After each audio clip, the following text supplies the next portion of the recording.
Welcome to Conversations. I'm Muqtedar Khan, your host, and today I'm going to talk to you about the SCO summit that has just concluded in Islamabad, Pakistan.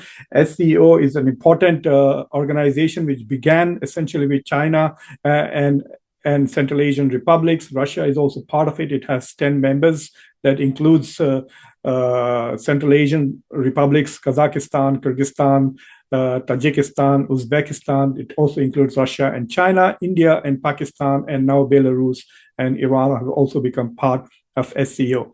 So this meeting was fascinating, and I'm going to essentially share 5 takeaways from what happened in Islamabad. To me, the most important part of this was India's participation.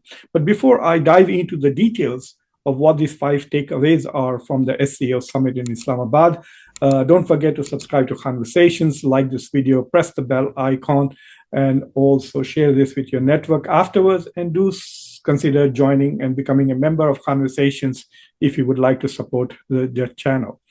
So the most important thing to me was that it has opened a window for a possibility that India and Pakistan's relations can be normalized to some extent.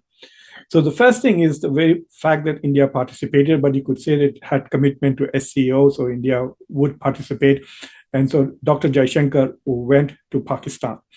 But there are several other things that have happened that you can see that there is also a behind-the-scenes diplomatic dialogue going on. Because number one, unlike in the past, during this entire presence there, Dr. Jaishankar did not directly criticize Pakistan as an exporter of terrorism or anything. He did raise the issue that the fundamental core elements for the existence of SCO are combating extremism, terrorism, and separatism, but did not directly target or criticize Pakistan for cross-border terrorism in Kashmir, as India is wont to do in most international forums or otherwise too. In fact, a few months ago, Dr.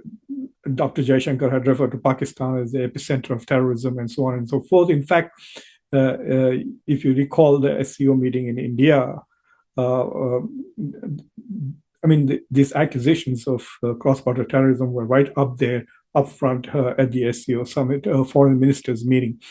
But at this time, Dr. Jaishankar clearly abstained. He did talk about, as I said, the fundamental core principles of SCO, but did not, he refrained from criticizing Pakistan. And Pakistan also, neither its foreign minister nor its prime minister, Shehbaz Sharif, made any direct references to Kashmir or the abrogation of Article 370 from the Indian Constitution, which constitutionally basically transformed the situation in Kashmir.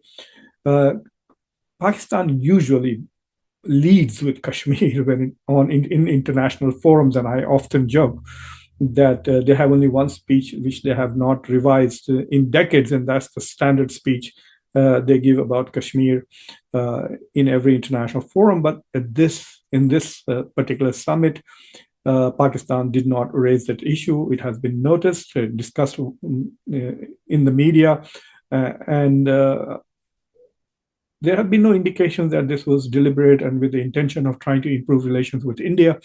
But the excuse was advanced that India is our guest.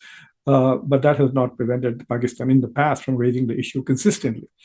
So not only that, but even though there was no bilateral formal meeting, there were a few bilateral exchanges on the sidelines, especially at the dinner hosted by the Prime Minister in his residence a day before the summit, where Dr. Jaishankar not only met with his counterpart, Ishtiaq Dar, but also met with one of the ministers, Mr. Naqvi, Mohsin Sabah Naqvi, I think that's his name, who is also the chairman of PCB. And so the gossip or the grapevine in the community circles and even in some media circles is that perhaps the next step in this thawing of relations between Pakistan and India would be cricket.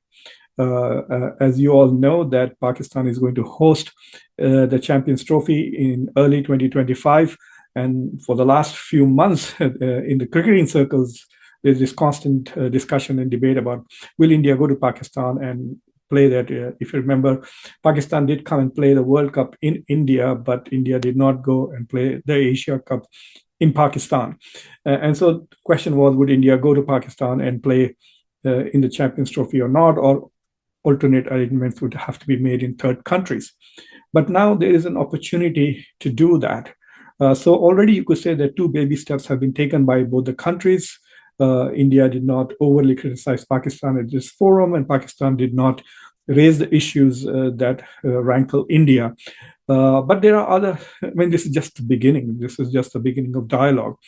I think Dr. Jaishankar going to Pakistan and being quite, shall we say, dignified during the entire trip, and his tweet subsequently about the visit, all of that clearly looked as if he was dealing not with a country which is often perceived as an enemy in India, but as any other normal country. So Dr. Jaishankar basically behaved in Pakistan as if he would have behaved if he was visiting Brazil or Argentina or Algeria or Austria, for this matter. So this was, I think, very important. Now, I think one of the two countries has to take a step forward. One of the points that Dr. Jaishankar raised in his discussion was that we need to address the issue of cross-border terrorism. And if that is addressed, then we can move forward and talk about connectivity and trade. So this issue of opening bilateral trade with Pakistan, I think Dr. Jaishankar has basically said that we're not going to have trade until you do something on the cross-border terrorism. So I think perhaps the next step should be, it need not be in public.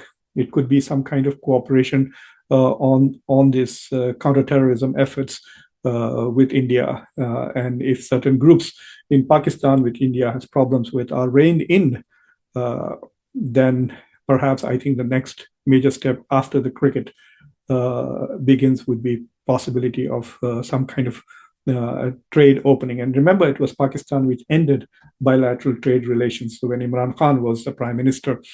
And unfortunately, none of those conditions have changed. And now we are back in a position where Pakistan would like to renew trade relations as it has realized that its economy has suffered significantly. SCO is a very important grouping. It's about 40% of the world's population and about 25% of the global economy. And if SCO countries really have free trade agreements among themselves, all of them are going to benefit and prosper. So I think this is the best thing that has come out. It's a small hope, small window. It's like maybe a little bit of a blind has been shifted. The possibilities of improving relations. It will improve economic relations. It will improve security relations in the region. It will also basically make South Asia a more coherent region of the world. And both India and Pakistan can benefit significantly from trade relations if the relationship becomes less hostile. So I think this is the first takeaway from SCO summit, and very important. My second takeaway is about India's role in SCO itself. So clearly, India did use this particular summit to perhaps initiate a diplomatic opening with Pakistan. But the question is, what is India's role in SCO? SCO is changing significantly. The two new members of SCO are Iran and Belarus. Is this the kind of grouping that India aspires to be? India wants to be part of G7. India is in a quad with the United States. On a daily basis, new military and trade agreements are being signed between India and the United States. So India is, if you notice, India's voting pattern now is so pro-Israel, or at least abstaining and refusing to criticize Israel along with the global South. So even though India says it is the leader and the voice of the global South, when it comes to the Israeli issue, it does not vote like the global South, it votes like the global North. And so in fact, one of my criticisms of India's foreign policy is that when it comes to especially the Palestinian issue, India talks like the global South, but walks like the global North. So the question is, what is India's future in the SCO? SCO is an important organization. Undoubtedly, it is about 40% of the global population and 25% of the global economy. Because if you notice, if you remember rather, that when India was the chairman of the SCO, it reduced the SCO heads of state meeting to just a virtual few-hour event. And that was completely a missed opportunity to have a major showing of leaders of SCO in India. Clearly, India didn't want to have that, didn't want to have Xi Jinping or Putin coming to India at that time when India was also the president of G20. So, but in the recent meeting held in Astana of the heads of states of SCO, Narendra Modi did not go there, and he sent Dr. Jaishankar. And again, here in Islamabad, you had prime ministers of Russia, of China's number two, all of these people there, but Prime Minister Modi did not go there. As far as SCO is concerned, now Dr. Jaishankar is acting as if he's head of India's government and head of India's state. So is sending Dr. Jaishankar to SCO summits an indication that it is of secondary preference as far as India's foreign policy is concerned, unlike, say, BRICS and G7, where Prime Minister Modi himself goes to those events? In fact, in the G7 meeting in Italy, he didn't even have a major address to give, but Modi did go to Italy. So that raises the question. And additionally, if you were to go through the agreement, the statement that was issued, there's one particular item where all countries of SCO appreciate the Belt and Road Initiative, or One Belt, One Road, OBOR initiative of China, and basically endorse that. And the name of India is specifically absent. So on most of the elements of the statement, you can see that there is consensus in all countries. So there is no need to name any country or all the countries that are in agreement, which means that it's unanimous. But on this particular issue, India abstained. So if India is going to have some profound differences with China on China's Belt and Road Initiative, which India is not a part of, and which China is using to bring all of these countries together, clearly under its own hegemonic influence, then the question remains is, what is India's role in SCO? Is India there to diminish China's influence in this region, or is India there to block China? Is India there to basically also prevent Pakistan or undermine Pakistan? So what is India's role? Is India a positive player in SCO, or is India in the long term going to prove a barrier to more integration of SCO countries? So that is the interesting question. And it also raises the question, to what extent would China and Pakistan be willing to accommodate the reasons why India, one of the reasons why India is very upset is because of basically the Belt and Road Initiative, which links China and Pakistan, goes through a territory that India calls as Pak-occupied Kashmir, and it's part of Indian territory. So that is the crux of the issue. And so basically it keeps coming back to the whole issue of Kashmir until the issue of Kashmir is not resolved. Can India have normal relations with China and Pakistan, or have beneficial cooperation in institutions where all these three countries are grouped together? We will see what happens when Pakistan's eventual application to join BRICS comes along, and we'll see what role India plays there. Because every time Pakistan is part of an organization, it strengthens China and vice versa, and to some extent it reduces India's influence.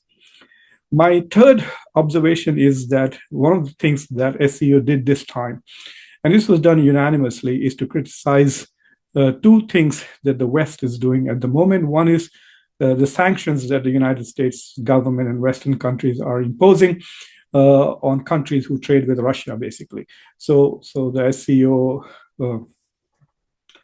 statement basically criticizes them to be illegal and unilateral. So there's one clear opposition to sanctions that the West is constantly using to try and force its foreign policy preferences over other countries. And so, anybody who trades with Russia today is punished, not through the United Nations or the UN Security Council, but by sanctions imposed by the United States and supported by its Western allies. So that's one thing that SCO is objecting to. And the second thing that SCO is objecting to is tariffs and trade barriers that the West is essentially raising. So sanctions with regards to Russia and tariffs with regards to China, both the United States, Canada, and Europe have now imposed sanctions on Chinese electric cars, for example, on China's green technology. And these are outside the rules of the World Trade Organization. And so SCO says basically these are illegal under international laws and agreements. And so SCO has, I think rightly so, criticized the West for trying to impose its foreign policy preferences on other countries using these instruments. And perhaps even there is some truth to China's accusation that the West is trying to impede China's economic growth and development by using tariffs. It was the West which wanted China to open up. But there's also a lot of discussion in the West that China is not a fair trade player, that China benefits from access to Western markets while preventing the West from having access to Chinese markets. And also there's complaints about the overcapacity of Chinese manufacturing, which is playing havoc with employment and industries in other countries. My fourth takeaway is about essentially Belarus now becoming a member. Belarus is not exactly a major power in the world, but it is a European country. So in that sense, you could say that now SCO is not just limited to Central Asia. It now includes South Asia, because both India and Pakistan are also there. Afghanistan is also seeking to become a member eventually if the Taliban government is ever recognized or there is some other form of government in Afghanistan. But Belarus now becomes the first European country to become a full member of SCO. And finally, my fifth takeaway is about Pakistan. So after a long time, Pakistan gets an opportunity to shine on the global stage, on the international forums, and it did reasonably well. It did not ruin the meeting by just focusing on just one issue of Kashmir and basically throwing some kind of a tantrum and having a distasteful exchanges with India. So in that sense, Pakistan was diplomatically successful in hosting it. But the fact that it had to basically clamp down on Islamabad, have curfew-like situation, give 3 days of holidays to people in Islamabad, all of that clearly highlights and reminds the international community that all is not well in Pakistan, that there is a lot of domestic political turmoil, and not to mention violence, domestic violence, terrorism, and extremism in Pakistan. So it was quite appropriate that the SCO summit was held in Pakistan, because right now Pakistan is suffering from all the three elements that SCO is all about. Extremism, the country is full of extremists. They just brought Zakir Naik to ratchet it up. It's not enough that there's extremism in Pakistan. They're bringing people like Zakir Naik to further increase the extremist temperature in Pakistan. And he did not fail. He made some very profoundly stupid, sexist, misogynistic comments in Pakistan. Then Pakistan is also suffering from separatist movements from Balochistan and Tehreek-e-Taliban Pakistan. And of course, there is terrorist violence going on. Just a few days before the SCO, two Chinese engineers were killed in a terrorist attack in Karachi. So, but nevertheless, the Pakistani government did get an opportunity, and so it did manage to hold a successful SCO. So, to congratulations to Pakistan's diplomatic efforts. But I think the biggest achievement was that they managed to at least give themselves a chance to improve diplomatic relations with India. And if Pakistan is able to normalize relations with India, which are very far away, it will help Pakistan in many different ways in other international forums. Then they could have meaningful exchanges and partnering with other international organizations rather than just talking about Kashmir and then being isolated by India in various diplomatic forums. So in that sense, that was a very important and critical things. I do want to remind viewers from India that I do have, within a few hours, I will also be posting a conversation with Professor Naeem Ahmed of the University of Karachi. That will be in Urdu and Hindi. And so we will be talking about the SCO from the Pakistani perspective.